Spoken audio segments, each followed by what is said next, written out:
Hi everyone! Ever thought about making travel itself an adventure? Instead of dealing with the hassles of flying, airports, security, delays, we opted for a classic journey by boat and train from the UK to Barcelona. I'm John, And I'm Lou from Independent Travel Reviews. and today we'll show you how to travel from the UK to Barcelona the environmentally friendly way.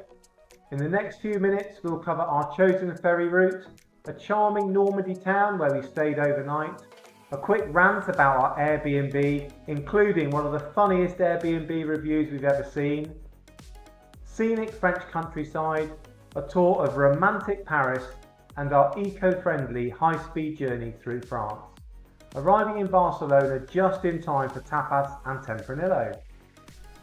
Let's dive into our ferry adventure. Now, you might be wondering why skip the Eurostar? Well, we had a few good reasons. First off, Eurostar tickets to Paris were about £150, that's $200. A bit steep for our taste. On the other hand, our ferry and train combo came in at a friendlier price. Plus, we wanted to dodge the chaos and endless queues at Eurostar St Pancras terminal. Instead, we opted for a more laid-back, potentially more enjoyable ferry ride. Stick around to the end of the video to find out how it all adds up. Next, we have to choose a ferry route. Dover to Calais is the quickest, but does a trip through Calais excite you or make you consider flying instead? Alternatively, Portsmouth to Caen is a solid choice with its historic town and good train links to Paris. But in our view, Brittany ferries are notoriously pricey, nearly double the cost of our selected option. Your ferry route choice will also depend on your UK starting point. If New Haven, 10 miles east of Brighton, is an option, the 4-hour ferry to Dieppe in Normandy is a great choice.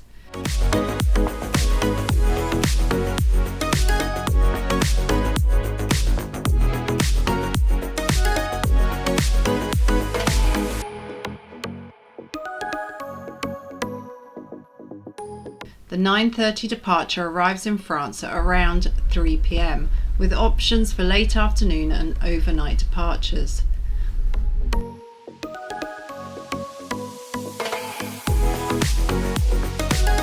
Passport checks at Dieppe were remarkably efficient, taking just 10 minutes, a far cry from the scenes of chaos regularly broadcast from Dover.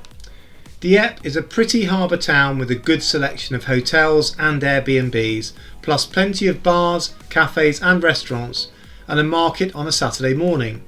Now, on the topic of Airbnbs... Okay, so I'm going to have a little bit of a rant now. The one that I'm staying in here in Dieppe has been quite a big disappointment to me, and I'll tell you why. You might think I'm being picky, and by all means in the comments tell me if I am. So there's a couple of things that have really put me off this place. The check-in time is 6 p.m. local time. Now it does say that in the listing, but it doesn't make it really obvious that it's so late, and I think that's an unreasonably late time to check in. So I had to kick my heels for a couple of hours, wheel my cases around and all that stuff, which was a bit annoying. It was difficult to find. It wasn't on the place it said on Google Maps, which took me about 15 or 20 minutes to find. And this is probably the biggest thing, I think, is there are no sheets or towels included. Now, it is on the listing, I will admit that, and I spotted it yesterday, so I did bring a sleeping bag with me. But really, should I have to bring a sleeping bag to an Airbnb? It's the first time I've had to do that. And finally, and I'm nearly finished, I promise, there's a kind of really strict guide on the listing about please make sure you take the trash out and leave the place clean. Well, we do that anyway as part of the kind of Airbnb culture, I suppose. But it's the first time I've seen it on a listing where you're told to take the trash out and told that there'll be a cleaning charge if you don't. And I think that's a bit unreasonable. So anyway, that's it. Rant over. The train station in Dieppe is just a 10-minute stroll from the town centre and offers regular services to Rouen and onward connections to Paris.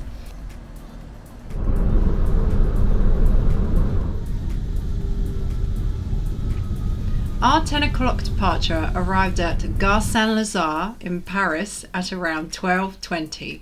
With a 1440 connection from Gare de Lyon, we had plenty of time for the 6-kilometre transfer. You can walk it in about an hour and a half if you're travelling light, or take the metro for a quick 10-minute ride. We chose a middle path, the metro to Châtelet, then a scenic 3-kilometre walk along the river.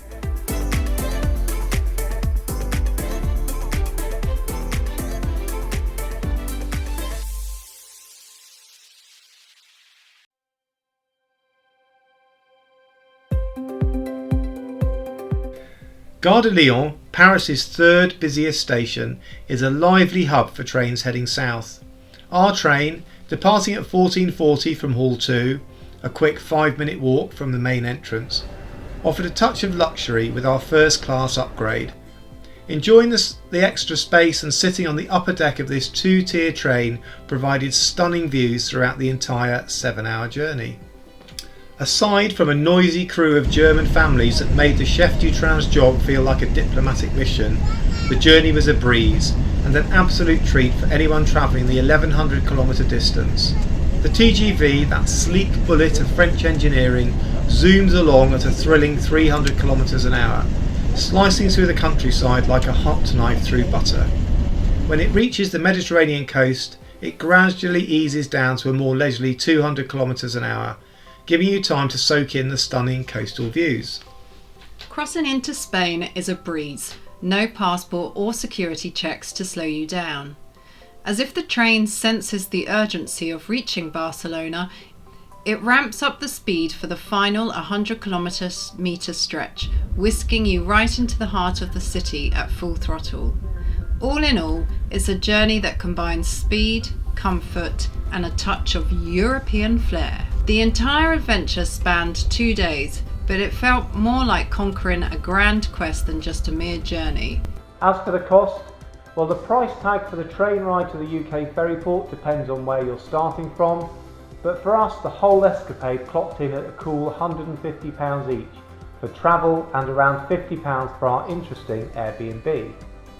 Compare that to the equivalent flight from Gatwick, which would set you back about £100 plus extra charges like baggage and parking, and suddenly our epic train and ferry combo seem like a bargain. It's like paying for the VIP experience while avoiding the stress of airport chaos. Definitely worth it. We're totally on board for doing a trip like this again. It's rare that we get excited about flying, usually it's just a means to an end. But this journey, well, it was like a thrilling roller coaster with a side of achievement, and all for just a bit more than a standard fare. If you enjoyed this escapade, why not dive into our next adventure? We took on the Baltics, covering over 2,000 kilometres by train and coach, and it's a ride you will not want to miss. Thanks for tuning in, and we can't wait to have you join us on our next epic journey.